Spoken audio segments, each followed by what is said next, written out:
അമ്മേ ശരണം, ദേവീ ശരണം, ആറ്റുകാൽ വാഴും ജഗദംബികേ ശരണം. നമസ്കാരം. ഇൻഫിനിറ്റ് സ്റ്റോറീസിന്റെ പുതിയൊരു അധ്യായത്തിലേക്ക് എല്ലാ പ്രേക്ഷകർക്കും സ്വാഗതം. ലോകമെമ്പാടുമുള്ള ഹൈന്ദവ വിശ്വാസികളായിട്ടുള്ള സ്ത്രീകൾ ആറ്റുകാലമ്മയ്ക്ക് പൊങ്കാല അർപ്പിക്കാനായുള്ള അവസാനവട്ട ഒരുക്കങ്ങളിലാണ്.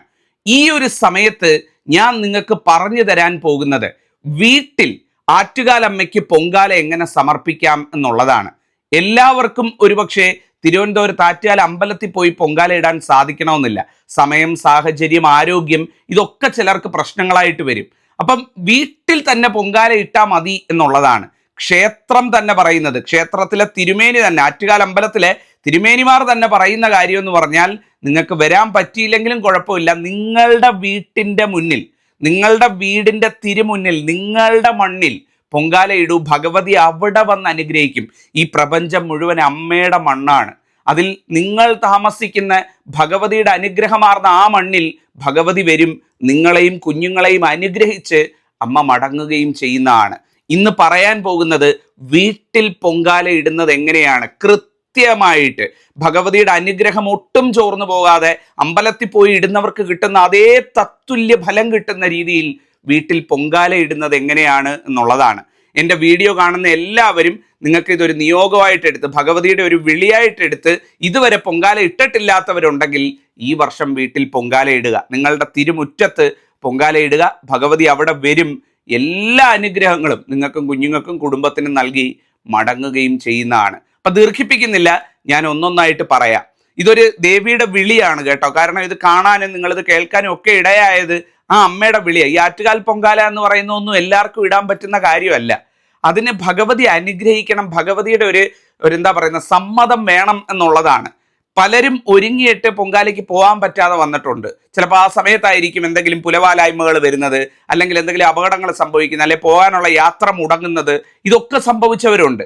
അതെന്ന് പറയുന്നത് ദേവി തീരുമാനിക്കണം ആരെനിക്ക് പൊങ്കാല ഇടണം, ആർക്ക് ഞാൻ അനുഗ്രഹം കൊടുക്കണമെന്ന്. ഒരുപക്ഷെ ഞാൻ ഇന്നത് ഇവിടെ പറയാനും നിങ്ങളിത് കേൾക്കാനും ഇടയായത് ആ ഭഗവതിയുടെ വിളിയായിരിക്കും. അപ്പൊ പൊങ്കാല ഇടുന്നില്ല എന്ന് തീരുമാനിച്ചവരാരെങ്കിലും ഒക്കെ ഇത് കാണുന്നുണ്ടെങ്കിൽ ഒന്നും വിഷമിക്കേണ്ട. നിങ്ങളുടെ വീട്ടുമുറ്റത്ത് പൊങ്കാല ഇട്. ഭഗവതിയുടെ വിളിയാണ്. അമ്മ നിങ്ങളെ പൊങ്കാലയിട്ട് അർപ്പിച്ച് അനുഗ്രഹിക്കാൻ കാത്തു നിൽക്കുകയാണ്. വീട്ടിലങ്ങ് ഇട്ടാൽ മതി, ഭഗവതി ഉണ്ടാകും കൂടെ എന്നുള്ളതാണ്. അപ്പം ദീർഘിപ്പിക്കുന്നില്ല, കാര്യത്തിലേക്ക് പെട്ടെന്ന് തന്നെ വരാം. ആദ്യമായിട്ട് പൊങ്കാല ഇടുന്നവരെല്ലാവരും മനസ്സിലാക്കേണ്ട കാര്യം വ്രതം നിൽക്കണം എന്നുള്ളതാണ്. വ്രതം നിൽക്കുക എന്ന് പറയുമ്പം പല രീതിയിൽ വ്രതം നിൽക്കുന്നവരുണ്ട്. 23-ാം തീയതി തൊട്ട് വ്രതം നിൽക്കുന്നവരുണ്ട്.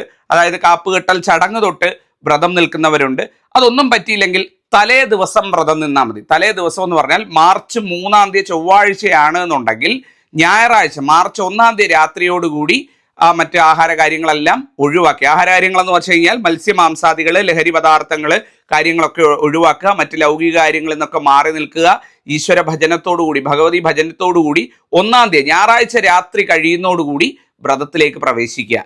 2-ാം തീയതി അതായത് പൊങ്കാലയുടെ തലേ ദിവസം പൂർണ്ണമായിട്ടും വ്രതശുദ്ധിയോടുകൂടി മനസ്സിനും ശരീരത്തിനും അതുപോലെ തന്നെ ഭഗവതി ചിന്തകളിൽ മുഴുകിയും 2-ാം തീയതി മുഴുവൻ വ്രതം പാലിക്കുക എന്നുള്ളതാണ്. അങ്ങനെ വ്രതം പാലിച്ചുകൊണ്ട് 2-ാം തീയതി പൂർണ്ണമായിട്ടും മത്സ്യമാംസാദികളൊക്കെ ഒഴിവാക്കി ലഘുവായിട്ടുള്ള ആഹാരങ്ങളൊക്കെ കഴിച്ച് ഭഗവതിയെ പ്രാർത്ഥിച്ച്, വീട്ടിനടുത്ത് ഏതെങ്കിലും അമ്പലങ്ങളൊക്കെ ഉണ്ടെങ്കിൽ ഒന്ന് പോയി തൊഴാൻ പറ്റുമെങ്കിൽ തൊഴുക, അല്ലെങ്കിൽ വീട്ടിൽ വിളക്ക് വെച്ച് തന്നെ ആറ്റുകാലമ്മയെ ഒന്ന് പ്രാർത്ഥിച്ച് ഈ ഒരു പൊങ്കാല അർപ്പിച്ച് എല്ലാം മംഗളമായി കിട്ടാൻ വേണ്ടി അമ്മയോടൊന്ന് അനുവാദമൊക്കെ ചോദിച്ച് ഐശ്വര്യമായിട്ട് 2-ാം തീയതി, 3-ാം തീയതിയാണ് പൊങ്കാല, 2-ാം തീയതി സമാധാനമായിട്ട് മനസ്സും ശരീരവും പൊങ്കാല ഇടാനായിട്ട് ഒരുങ്ങുക എന്നുള്ളതാണ്. അതാണ് അടിസ്ഥാനപരമായിട്ട് ഈ പൊങ്കാലയുടെ വ്രതം എന്ന് പറയുന്നത്. അടുത്ത ദിവസം പൊങ്കാല ദിവസമാണ് 3-ാം തീയതി എന്ന് പറയുന്നത്.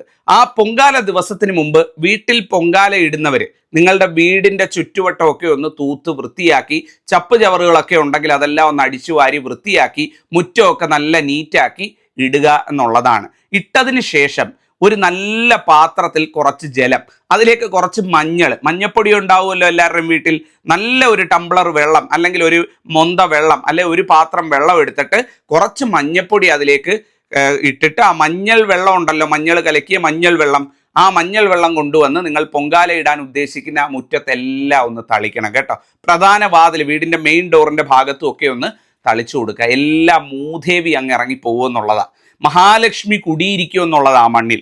അത് ഭഗവതിയെ സ്വീകരിക്കാനായി ആ മണ്ണ് ഒരുങ്ങുന്നു എന്ന് അതിനെ പറയുന്നത്. അപ്പൊ പൊങ്കാല ഇടുന്നവര് ഒന്നുകിൽ 2-ാം തീയതി തന്നെ ചെയ്യാം, അല്ലെങ്കിൽ 3-ാം തീയതി പൊങ്കാല ഇടുന്നതിന് മുമ്പ് രാവിലെ ഒരു 7-8 മണി സമയത്ത് ഇത്തരത്തിൽ മുറ്റത്തെല്ലാം ഒന്ന് തളിച്ചു കൊടുക്കുക. അപ്പം എല്ലാ മൂദേവി ഇറങ്ങിപ്പോയി വീട് ഭഗവതിയെ സ്വീകരിക്കാനായി, അമ്മ പൊന്നുതമ്പുരാട്ടി ആറ്റുകാൽ ഭഗവതിയെ സ്വീകരിക്കാനായി വീട് ഒരുങ്ങും എന്നുള്ളതാണ്. ഇതാണ് നിങ്ങൾ ആദ്യമായിട്ട് പൊങ്കാല ഇടുന്നതിന് മുമ്പ് ചെയ്യേണ്ട 2 കാര്യം. ഒന്ന് വ്രതം, അതുപോലെ തന്നെ വീട് ഒരുങ്ങുക എന്ന് പറയുന്നത്. മുറ്റമെല്ലാം അടിച്ച് ചപ്പുചവറുകളെല്ലാം മാറ്റി മുറ്റത്ത് മഞ്ഞൾ വെള്ളം തളിക്കുക. ഇത് രണ്ടും ചെയ്തു കഴിഞ്ഞാൽ നിങ്ങൾ അടുത്ത ചെയ്യേണ്ടതെന്ന് വെച്ച് കഴിഞ്ഞാൽ ഈ പൊങ്കാല ഇടാനായിട്ടുള്ള ആവശ്യ സാധനങ്ങൾ വാങ്ങുക എന്നുള്ളതാണ്. സാധനങ്ങൾ വാങ്ങുക, അത് കൊണ്ടുവന്ന് കൃത്യമായിട്ട് പൊങ്കാലയ്ക്ക് അടുപ്പ് സെറ്റ് ചെയ്ത് വെക്കുക, പൊങ്കാലയ്ക്ക് തിരി പകരാനായിട്ട് സെറ്റ് ചെയ്ത് വെക്കുക എന്നുള്ളതാണ്. അതിന് ആദ്യമായിട്ട് മനസ്സിലാക്കേണ്ടതെന്ന് പറഞ്ഞു കഴിഞ്ഞാൽ കലം വാങ്ങിക്കണം. മൺകലം തന്നെ വേണം കേട്ടോ. വീട്ടിലെ മറ്റു പാത്രങ്ങളിലും അതിലും ഒന്നും പോയിട്ട് പൊങ്കാല ഇടാൻ പറ്റത്തില്ല. മൺകലം തന്നെ ഇതിനു വേണ്ടി വാങ്ങിക്കണം. പ്രത്യേകം പുതിയ കലം വാങ്ങണം. അതുപോലെ തന്നെ കട്ട വാങ്ങണം. കട്ട വാങ്ങുക എന്ന് പറയുമ്പം 3 കട്ടയായിട്ട് വെക്കാം, അല്ലെങ്കിൽ 6 കട്ടയായിട്ട് വെക്കാം. എന്താണ് ഈ 6 കട്ട എന്ന് പറയുന്നത്? 2-2-2. ചിലർക്ക് ഈ പാത്രം വെക്കുമ്പോൾ ഒരു ഭയമാണ്, ഇത് തട്ടി മറിഞ്ഞു പോവുമോ എന്നൊക്കെ ഉള്ളത്. ഒരെണ്ണം വെച്ച് കഴിഞ്ഞാൽ അങ്ങനെ ഉണ്ടെങ്കിൽ 2-2, ഓരോ ചുവട്ടിലും 2-2 എന്നുള്ള രീതിയിൽ, ആ ഒരു രീതിയിലും നിങ്ങൾക്ക് വെക്കാം. ഒരു കട്ട കിഴക്കോട്ടായിട്ട് വെക്കുന്ന രീതിയിൽ വെക്കാം, ഒന്ന് മറ്റു 2 ദിശകളിലേക്കും വെക്കുന്ന രീതിയിൽ. അത്തരത്തിൽ 3 കട്ട വെക്കാം. അല്ലെങ്കിൽ 2-2-2 ആയിട്ട് 3 ചുവട്ടിൽ 2-2-2 ആയിട്ട് 6 കട്ടയായിട്ട് വേണമെങ്കിലും വാങ്ങാം. ഈ കട്ടയും പുതുതായിട്ട് വാങ്ങിക്കണം. വീട്ടിൽ പഴയ ഉപയോഗിച്ചതോ കഴിഞ്ഞ വർഷം എടുത്തതോ വേറെ ആവശ്യത്തിന് എടുത്തതോ അതൊന്നും ഉപയോഗിക്കാൻ പാടില്ല. കട്ടയും കലവും നിർബന്ധമായിട്ട് പ്രത്യേകം വാങ്ങണം എന്നുള്ളതാണ്. അതുപോലെ തന്നെ ഇതിന് ഉപയോഗിക്കാനായിട്ട്, അതായത് നമുക്ക് തീ പകരാനായിട്ട് ചൂട്ട്, കൊതുമ്പ്, തെങ്ങിൻ്റെ മറ്റു കാര്യങ്ങളൊക്കെ ഉണ്ടല്ലോ, അത്തരത്തിലുള്ള കാര്യങ്ങൾ വേണം പൊങ്കാലയ്ക്ക് ഉപയോഗിക്കാനായിട്ടെന്ന് പറയുന്നത്. മറ്റു രീതിയിലുള്ള കാര്യങ്ങളൊന്നും ഉപയോഗിക്കുന്നത് ഉചിതമല്ല. ചൂട്ട്, കൊതുമ്പ് പോലെയുള്ള പൊങ്കാലയ്ക്ക് ഉപയോഗിക്കുന്ന അഗ്നി പകരുന്ന സാധനങ്ങൾ വേണം ഇതിന് ഉപയോഗിക്കാനായിട്ട്. അപ്പോൾ അത്തരം കാര്യങ്ങളും അത്തരത്തിലുള്ള കൊതുമ്പ് വകകളും നേരത്തെ തന്നെ തയ്യാറാക്കി വെക്കുക എന്നുള്ളതാണ്. മറന്നു പോകാതെ എല്ലാവരും വാങ്ങേണ്ട കാര്യമാണ് ഗണപതി ഒരുക്കിനുള്ള കാര്യങ്ങളെന്ന് പറയുന്നത്. ഗണപതി ഒരുക്കിൻ്റെ കൂട്ട് പൂജാ സ്റ്റാളുകളിൽ നിന്നോ അല്ലാതെ കിട്ടുന്ന കടകളിൽ നിന്നോ നേരത്തെ കൃത്യമായിട്ട് വാങ്ങി വെച്ചേക്കണം. ആ ഒരു കാര്യം മറന്നു പോരുത്. പറ്റുമെങ്കിൽ ഒരു കരിക്ക് അടത്തിട്ടുണ്ടാവണം. കരിക്ക് കിട്ടിയാൽ ഏറ്റവും നല്ലതാണ്. ഏറ്റവും ഉത്തമം എന്ന് പറയുന്നത് നല്ല ഒരു കരിക്ക് മോന്ത ചെത്തി എടുത്തത് കൃത്യമായിട്ട് വെച്ചിട്ടുണ്ടാവണം. അതുപോലെ തന്നെ വളരെ പ്രധാനപ്പെട്ടതാണ് വീട്ടിലുള്ള ഏറ്റവും നല്ല ഒരു നിലവിളക്ക് നോക്കി, അത്യാവശ്യം വലിപ്പമുള്ളതാണെങ്കിൽ അത് നേരത്തെ തന്നെ പുളിയൊക്കെ ഇട്ട് തേച്ച് കഴുകി നല്ല കുട്ടപ്പനായിട്ട് കൊണ്ടുവന്ന് അതിലും എണ്ണ ഒഴിച്ച് വൃത്തിയായിട്ട് വെക്കുന്ന, എണ്ണയോ നെയ്യോ ഒക്കെ ഒഴിക്കുന്ന രീതിയിൽ നല്ല രീതിയിൽ തുടച്ച് വൃത്തിയാക്കി കഴുകിയെടുത്ത് അതും തയ്യാറാക്കി വെക്കണം. അതിനോടൊപ്പം കിണ്ടിയിൽ തീർത്ഥജലം വെക്കാനായിട്ട് കിണ്ടിയും തീർത്ഥജലവും താലവും അതിന് വേണ്ട പൂക്കൾ അന്നത്തെ ദിവസം രാവിലെ തയ്യാറാക്കിയാലും മതി, അല്ലെ വാങ്ങുകയോ അല്ലെ വീട്ടിലുള്ളത് പൂക്കൾ പറിച്ചെടുക്കുകയോ ചെയ്താലും മതി എന്നുള്ളതാണ്. അപ്പം ഇത്രയും കാര്യങ്ങൾ ആദ്യം തന്നെ നിങ്ങൾ തയ്യാറായി ഒരുക്കി വെക്കണം. ആദ്യം അടുപ്പ് വെക്കുക എന്ന് പറയുമ്പോൾ ആദ്യം എപ്പോഴും മനസ്സിലാക്കുക, നിങ്ങളുടെ വീടിൻ്റെ ദിശ എങ്ങോട്ട് വേണമെങ്കിലും ആയിക്കൊള്ളട്ടെ. നിങ്ങളുടെ വീടിൻ്റെ ദർശനം വടക്കോട്ടായിക്കോട്ടെ, തെക്കോട്ടായിക്കോട്ടെ, കിഴക്കോട്ടായിക്കോട്ടെ, പടിഞ്ഞാറോട്ടായിക്കോട്ടെ, എങ്ങോട്ട് വേണമെങ്കിലും വീടിൻ്റെ ദർശനം നിന്നോട്ടെ. അടുപ്പ് വെച്ച് നമ്മൾ നിൽക്കുമ്പോൾ എപ്പോഴും കിഴക്കോട്ട് മുഖം തിരിഞ്ഞ് വേണം നിൽക്കാനായിട്ട് എന്ന് പറയുന്നത്. എൻ്റെ വീടിൻ്റെ ദർശനം വടക്കോട്ടാ തിരുമേനി, അപ്പം ഞാൻ വടക്കോട്ടേ നിൽക്കത്തുള്ളൂ. അങ്ങനല്ല.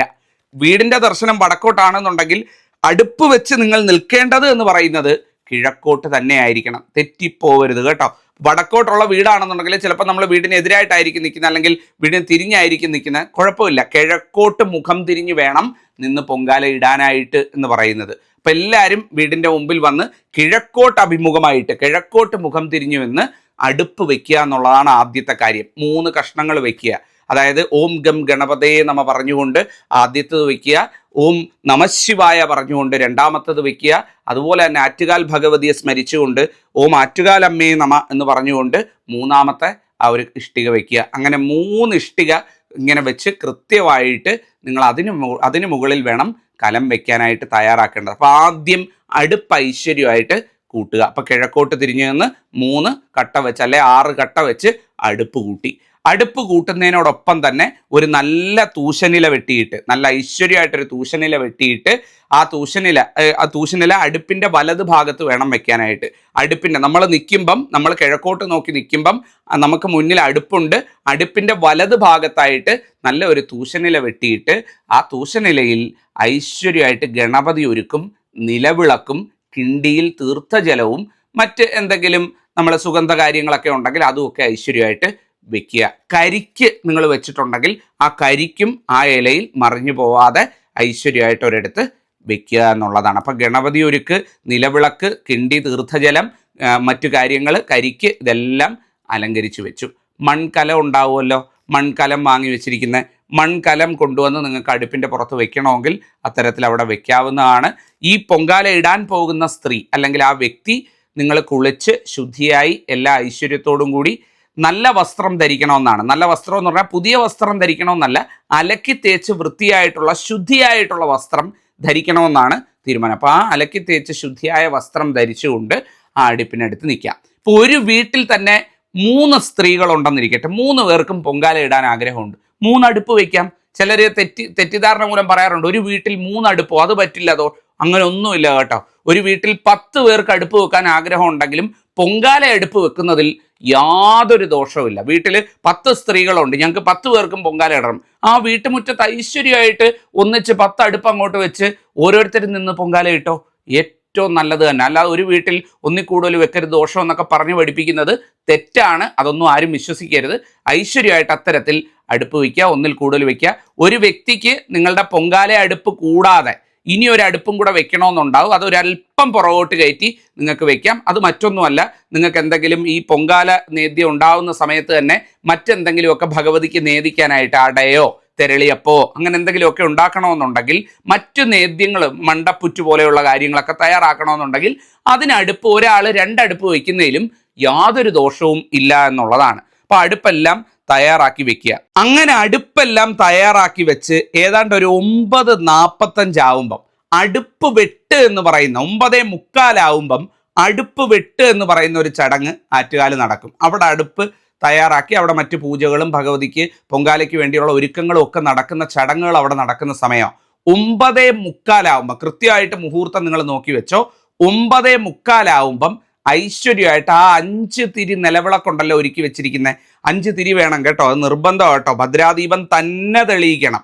നേരത്തെ നിങ്ങൾ ഗണപതി ഒരുക്കും കാര്യമെല്ലാം ചേർത്ത് വെച്ചിരിക്കുന്ന അടുപ്പിൻ്റെ വലത് ഭാഗത്തായിട്ട് വെച്ചിരിക്കുന്ന വാഴയിലയിൽ വെച്ചിരിക്കുന്ന ആ നിലവിളക്കിൽ 5 തിരിയിട്ട് നിലവിളക്ക് തയ്യാറാക്കി വെച്ച് ആ 5 തിരി നിലവിളക്ക് കത്തിക്കുക എന്നുള്ളതാണ്. അങ്ങനെ നിലവിളക്ക് കത്തിക്കുന്ന സമയത്ത് ആറ്റുകാലമ്മയെ സ്മരിച്ചുകൊണ്ട് സർവമംഗളമംഗല്യേ ശിവേ സർവാർത്ഥ സാധികേ ശരണ്യേ ത്രയംബകേ ഗൗരി ആറ്റുകാലമ്മ നമോസ്തുതേ എന്ന് പറഞ്ഞുകൊണ്ട് ആറ്റുകാലമ്മയെ സ്തുതിച്ചുകൊണ്ട് ഐശ്വര്യമായിട്ട് 5 തിരി നിലവിളക്ക് കൃത്യം 9:45 കൂടി, 9:30 കത്തിച്ചാലും കുഴപ്പമില്ല, 9:45 ആയിരിക്കും ഏറ്റവും നല്ല സമയം, 9:45 കൂടി കത്തിച്ച് ഐശ്വര്യമായിട്ട് നിലവിളക്ക് കത്തിച്ച് വെക്കുക. നിലവിളക്ക് വേറെ ഒന്നുമല്ല, അടുപ്പിൻ്റെ കാര്യം ഒന്നുമല്ല പറയുന്നത്, നിലവിളക്ക് മാത്രം കത്തിച്ച് വെക്കുക എന്ന് പറയുന്നത്. ഏതാണ്ട് ഒരു 10 മണി കഴിഞ്ഞ് ഒരു 10:30 ഭണ്ഡാര അടുപ്പിൽ അവിടെ നമുക്ക് ക്ഷേത്രത്തിൽ തിരി തെളിയിക്കുന്നതായിരിക്കും. ഭണ്ഡാര അടുപ്പിലേക്ക് അഗ്നി പകരുന്നതായിരിക്കും. അത് ക്ഷേത്രത്തിൽ നിന്ന് പൂജിച്ചു കൊണ്ടുവന്ന അഗ്നി ഭണ്ഡാര അടുപ്പിലേക്ക് കൊണ്ടുവന്ന് പ്രവേശിപ്പിക്കുന്നതായിരിക്കും. അപ്പം നിങ്ങൾക്ക് TV എല്ലാം വെച്ച് വെച്ചേക്കുക, അല്ലെ മൊബൈലിലൊക്കെ നിങ്ങൾ TV എല്ലാം എടുത്ത് നോക്കിക്കൊണ്ടിരിക്കുക. കൃത്യമായിട്ട് കാണിക്കും അവിടെ എപ്പോഴാണ് ഭണ്ഡാര അടുപ്പിൽ തിരി തെളിയിക്കുന്നത് എന്നുള്ളത്. സാധാരണ 10:30 മണിയാണ്. അപ്പോൾ ആ ഒരു സമയം ആകുമ്പോഴത്തേക്ക് നിങ്ങൾക്ക് കാണാൻ പറ്റും. അപ്പം നേരത്തെ 9:45 നമ്മൾ നിലവിളക്ക് കത്തിച്ചെല്ലാം ഒരുക്കിയെല്ലാം വെച്ചിട്ടുണ്ട്. നിലവിളക്ക് വെച്ച് കഴിഞ്ഞാൽ നിർബന്ധമായിട്ട് ശ്രദ്ധിക്കണം, നിങ്ങൾ പുറത്തായതുകൊണ്ട് കാക്കയോ മറ്റു ജീവികളോ പൂച്ചയോ ഒന്നും വന്നത് തട്ടിമറിച്ചിടാനോ അല്ലെങ്കിൽ ഒരുപാട് കാറ്റ് കൊണ്ട് അത് അണഞ്ഞു പോകാനോ ഒന്നും ഇടവരാതെ പ്രത്യേകം അതൊന്ന് ശ്രദ്ധിച്ചോളുക എന്നുള്ളതാണ്. അപ്പം നമ്മളിത് എല്ലാം കത്തിച്ച് വെച്ചിട്ട് പുറത്തു പോകുമ്പോൾ എന്തെങ്കിലും ജീവി വന്ന്, പുറത്തല്ലേ മുറ്റത്തല്ലേ, അപ്പോൾ എന്തെങ്കിലും ജീവികൾ വന്നത് തട്ടിയിടുകയൊക്കെ ചെയ്ത് കഴിഞ്ഞാൽ അത് പിന്നെ ഇരട്ടി ദോഷമാണ്. അപ്പം അതുകൊണ്ട് അങ്ങനെ നിന്ന് കഴിഞ്ഞാൽ അത് ശ്രദ്ധിക്കുക എന്നുള്ളതാണ്. അപ്പം 10:30 ആകുമ്പോഴത്തേക്ക് ഭണ്ഡാര അടുപ്പിൽ അഗ്നി പകർന്നു എന്നുള്ള വിവരം നിങ്ങൾക്ക് വാർത്തയിൽ നിന്ന് മനസ്സിലാവും. അപ്പോഴേക്ക് എന്ത് ചെയ്യണമെന്ന് ചോദിച്ചാൽ ഐശ്വര്യമായിട്ട് ആ നിലവിളക്കിൽ നിന്ന് തിരി പകർന്നുകൊണ്ട്, നിലവിളക്കിൽ നിന്ന് ഒരു തിരിയിലോ അല്ലെങ്കിൽ മറ്റൊരു കൊടിവിളക്കിലോ മറ്റോ അഗ്നി പകർന്നുകൊണ്ട് അത് ആ അടുപ്പിലേക്ക് പകരുക എന്നുള്ളതാണ്.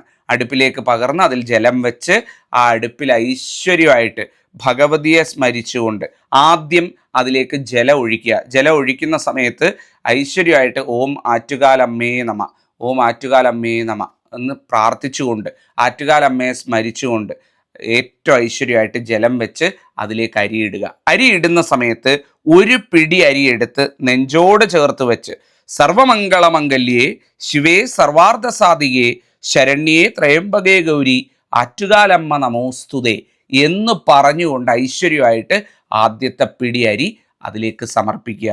അതുപോലെ തന്നെ ഐശ്വര്യമായിട്ട് ഗണപതി ഭഗവാനെയും മഹാദേവനെയും പ്രാർത്ഥിക്കുക. രണ്ടുപേരെയും വിട്ടുപോകരുത്. മഹാഗണപതി ഭഗവാനെ ഓം ഗം ഗണപതയെ നമ്മ പറഞ്ഞുകൊണ്ട് പ്രാർത്ഥിക്കുക. അതുപോലെ തന്നെ മഹാദേവൻ, പരമേശ്വരൻ, ശ്രീ പരമേശ്വരൻ, പൊന്നുതമ്പുരാൻ, ദേവന്മാരിൽ ദേവൻ ശിവനച്ഛനെ പ്രാർത്ഥിക്കുക. ഓം നമ ശിവായ ചൊല്ലിക്കൊണ്ട് എന്ന് പറഞ്ഞ് അരിയെല്ലാം ഇട്ട് നിങ്ങൾ പൊങ്കാല തിളപ്പിക്കാനായിട്ട് തുടങ്ങുക. അങ്ങനെ പൊങ്കാല തിളയ്ക്കുന്ന സമയത്ത് ലളിതാ സഹസ്രനാമം, ദേവീ മഹാത്മ്യം, പ്രത്യേകിച്ചും 11ാം അധ്യായം, ഭദ്രകാളി അഷ്ടോത്തരം, ഇങ്ങനെയൊക്കെയുള്ള കാര്യങ്ങൾ നിങ്ങൾ പാരായണം ചെയ്യുക. അല്ലെങ്കിൽ അത് മുഴങ്ങി കേൾക്കുന്ന രീതിയിൽ മൊബൈലിലോ ടി വിയിലോ ഒക്കെ ഇട്ട് അത് കേൾക്കുക. നിങ്ങൾക്ക് എന്തെങ്കിലും നാമപുസ്തകങ്ങൾ, ഇത് തന്നെ ആവണമെന്നില്ല, ദേവീ നാമ പുസ്തകങ്ങളൊക്കെ ഉണ്ടെങ്കിൽ അതൊക്കെ എടുത്ത് പാരായണം ചെയ്യുക. ഇതൊക്കെ ആ സമയങ്ങളിൽ ചെയ്യാവുന്നതാണ് എന്നുള്ളതാണ്.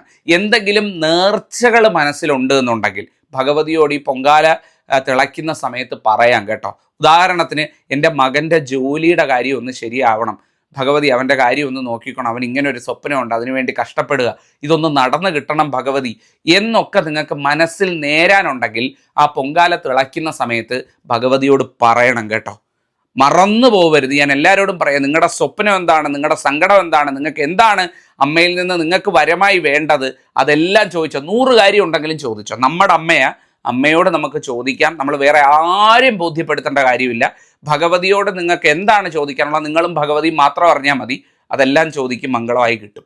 ഈ വർഷം ഒന്ന് ചെയ്തു നോക്കണേ. എല്ലാവരും ചെയ്യുന്ന ഒരുപാട് പേർക്ക് അറിയായത് പൊങ്കാല തിളയ്ക്കുന്ന സമയത്ത് മനസ്സിലുള്ളതൊക്കെ അങ്ങ് അമ്മയോട് ചോദിച്ചേക്കുക. ഈ പ്രപഞ്ചം മുഴുവൻ കൂടെ നിന്ന് അമ്മയ്ക്ക് വേണ്ടി നിങ്ങൾക്ക് നടത്തി തരും എന്നുള്ളതാണ് ഏറ്റവും സത്യമുള്ള കാര്യം. പറയുമ്പോൾ തൊണ്ടയിടർന്ന് എന്തുകൊണ്ടാന്ന് വെച്ചാൽ ഭഗവതിയുടെ ആ ചൈതന്യം തൊട്ടറിഞ്ഞിട്ടുള്ളത് കൊണ്ടാണ്. അപ്പം ആ ഭഗവതിയോട് അതങ്ങ് പ്രാർത്ഥിക്കുക, കാര്യം പറയുക എന്നുള്ളതാണ്. അന്ന് പൊങ്കാല എല്ലാം തിളച്ചെല്ലാം കഴിഞ്ഞ് കഴിയുമ്പം നിങ്ങൾ പൊങ്കാല ഇറക്കരുത്, അത് നേദിക്കരുത്. നേദിക്കാനുള്ള സമയവും നേരത്തെ ടി വിയിൽ വന്നതുപോലെ പൊങ്കാല നേദിക്കാനുള്ള സമയമാണ്ട് 1 മണി 1:30 നിങ്ങൾക്ക് അത്തരത്തിൽ ടി വിയിൽ നിങ്ങൾക്ക് അതിനുള്ള ഇൻഫർമേഷൻ കിട്ടും. ടി വിയിൽ അവിടെ പൊങ്കാല നേദിച്ചു കഴിഞ്ഞു എന്ന് പറഞ്ഞെങ്കിൽ മാത്രമേ നിങ്ങളിവിടെ നേദിക്കാൻ പാടുള്ളൂ. നിങ്ങൾ കണ്ടിട്ടുണ്ടായിരിക്കും ഹെലികോപ്റ്ററിലൊക്കെ കൊണ്ടുവന്ന് തീർത്ഥജലം തളിച്ച് പൊങ്കാല നേദിക്കുന്ന ഒരു ചിത്രങ്ങളും അല്ലെങ്കിൽ വീഡിയോകളും ഒക്കെ കണ്ടിട്ടുണ്ടാവും. അതുപോലെ അവിടെ എല്ലാം അത്തരത്തിൽ ഭഗവതിയുടെ തീർത്ഥം കൊണ്ടുവന്ന് തളിച്ച് പൊങ്കാല നേദിക്കുക. ആ ഒരു സമയം കണ്ടെങ്കിൽ മാത്രം, അവിടെ നേദിച്ചു എന്ന് കണ്ടെങ്കിൽ മാത്രമേ വീട്ടിലിടുന്നവർ പൊങ്കാല നേദിക്കാനായിട്ട് പാടുള്ളൂ. നേദിക്കാനായിട്ട് നിങ്ങൾ ചെയ്യേണ്ടത് നല്ല ഒരു മൊന്ത ജലം എടുക്കുക. ഞാൻ നേരത്തെ പറഞ്ഞ പോലെ തന്നെ നല്ല ഒരു മൊന്ത ജലം എടുക്കുക. ആ മൊന്ത ജലത്തിലേക്ക് നിങ്ങൾ നേരത്തെ ഗണപതി ഒരുക്കിന് അവിടെ ഒരുക്കി വെക്കുമ്പോൾ വിളക്കിൻ്റെ അടുത്ത് കുറച്ച് പൂക്കളെല്ലാം വെച്ചിരിക്കണം കേട്ടോ. കുറച്ച് പൂക്കളെല്ലാം നിലവിളക്കിൻ്റെ പാദത്തിലും ഗണപതി ഒരുക്കിൻ്റെ കൂടെയെല്ലാം കുറച്ച് പൂക്കൾ, തുളസി ഇലകൾ, തുളസിക്കതിരുകൾ ഇതെല്ലാം പറിച്ച് വെച്ചിട്ടുണ്ടായിരിക്കണം. അതിൽ നിന്ന് ഒരു തുളസിക്കതിര് നുള്ളിയെടുക്കണം. തുളസിക്കതിരും പൂവും കൂടെ നുള്ളിയെടുക്കുക. ഒരു നല്ല മൊന്ത ജലം എടുക്കുക. ആ ഒരു മൊന്ത ജലത്തിലേക്ക് ആ തുളസിക്കതിരിടുക. ഇട്ടതിന് ശേഷം ആ ഒരു മൊന്ത ജലം പിടിച്ചുകൊണ്ട് കിഴക്കോട്ട്, ആ നമ്മൾ വെച്ചിരിക്കുന്ന അടുപ്പിന് അഭിമുഖമായിട്ട് നിന്ന് കിഴക്കോട്ട് നോക്കി നിന്നുകൊണ്ട് ഐശ്വര്യമായിട്ട് ആ പൂവും ഇലയും ആ ജലത്തിൽ മുക്കി പിടിച്ചുകൊണ്ട് ഓം ഗംഗേച്ച യമുനെ ചൈവ ഗോദാവരി സരസ്വതി നർമ്മദ സിന്ധു കാവേരി ജലേസ്മിൻ സന്നിധം കുരു എന്ന് പറഞ്ഞുകൊണ്ട് ആ മുക്കിയിരിക്കുന്ന ജലത്തിൽ മുക്കിക്കൊണ്ട് ആ തുളസിക്കതിരും പൂക്കളും ഉപയോഗിച്ച് 3 പ്രാവശ്യം 3 തവണ ആ വെച്ചിരിക്കുന്ന അടുപ്പിലേക്ക് കുടയുക. തിളച്ചിരിക്കുന്ന പായസത്തിന് മുകളിലായിട്ട് കുടയുക. കുടഞ്ഞതിന് ശേഷം നിങ്ങൾക്ക് പായസവും അല്ലെങ്കിൽ പൊങ്കാല പായസവും മറ്റ് തയ്യാറാക്കിയിരിക്കുന്ന നേദ്യങ്ങളും അടുപ്പിൽ നിന്ന് ഇറക്കാവുന്നതാണ്. അടുപ്പിൽ നിന്ന് ഇറക്കി കഴിഞ്ഞു കഴിഞ്ഞാൽ ഏറ്റവും പ്രധാനപ്പെട്ട കാര്യമാണ് അത് സേവിക്കുക എന്ന് പറയുന്നത്. അടുപ്പിൽ നിന്ന് പ്രസാദം ഇറക്കി കഴിഞ്ഞാൽ പ്രസാദം സേവിക്കണം. പലരും അത് ചെയ്യാറില്ല. മറ്റ് ഷുഗറോ കാര്യങ്ങളോ ഒക്കെ ഉള്ളവരാണെങ്കിൽ ഒരു നുള്ള് ഒന്ന് സേവിക്കുക.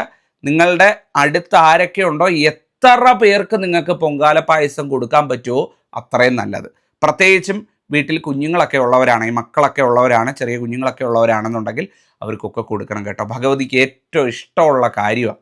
ഭഗവതിക്ക് ഏറ്റവും പ്രിയപ്പെട്ട കാര്യം എന്താണെന്ന് ചോദിച്ചു കഴിഞ്ഞാൽ ഈ പ്രസാദം കുഞ്ഞുങ്ങൾക്ക് കൊടുക്കുന്നത്. അപ്പോൾ ഏത് വീട്ടിലൊക്കെ കുഞ്ഞുങ്ങളുണ്ടോ, അടുത്ത് പരിചയക്കാരൊക്കെ ഉണ്ടോ, അവിടുത്തെ മക്കൾക്കെല്ലാം കൊണ്ടുപോയി പൊങ്കാല പായസം കൊടുക്കണം. അവർ സേവിക്കുന്നത് ഭഗവതി സേവിക്കുന്നതിന് തുല്യം. അമ്മയ്ക്ക് ഇതിനേക്കാൾ പ്രിയപ്പെട്ട ഒരു കാര്യമില്ല. മനസ്സിലായില്ലേ? അപ്പം നിങ്ങളുടെ വീട്ടിലെ കുഞ്ഞുങ്ങളെ മാത്രമല്ല മറ്റു കുഞ്ഞുങ്ങളെ ഓർക്കുക, അത് കൊണ്ട് കൊടുക്കുക. അതിൻ്റെ ഗുണം നിങ്ങൾക്ക് കിട്ടുമെന്നേ. അത് ഭഗവതി ഏറ്റവും അച്ചിട്ടായിട്ടുള്ള കാര്യമാണ്. ഭഗവതിയുടെ അനുഗ്രഹം അറിഞ്ഞവർക്കറിയാം. കുഞ്ഞുങ്ങളാണ് ഭഗവതിക്ക് ഏറ്റവും പ്രിയപ്പെട്ടത്. മണ്ടപ്പുറ്റ്, തെരളിയപ്പം, കുഴക്കട്ട, അട, ശർക്കരയട, അങ്ങനെ എന്ത് കാര്യം വേണമെങ്കിലും ഇതിൻ്റെ കൂടെ നിങ്ങൾക്ക് ഭഗവതിക്ക് നേദിക്കാനായിട്ട് തയ്യാറാക്കാം.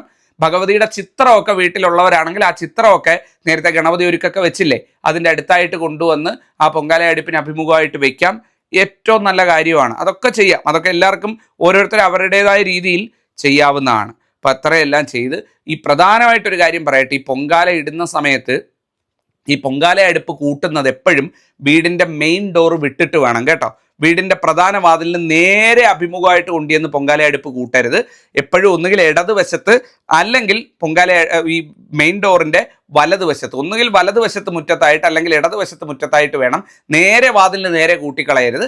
ആ ഒരു കാര്യം മാത്രം ശ്രദ്ധിക്കുക. അങ്ങനെ പൊങ്കാല അടുപ്പ് കൂട്ടി ഇതെല്ലാം ചെയ്ത് നമ്മൾ പൊങ്കാല ഇടുന്ന ആ ഒരു സമയത്തുണ്ടല്ലോ, വീട്ടിലുള്ള എല്ലാ അംഗങ്ങളും ആ പൊങ്കാലയിൽ പങ്കുചേരണം കേട്ടോ.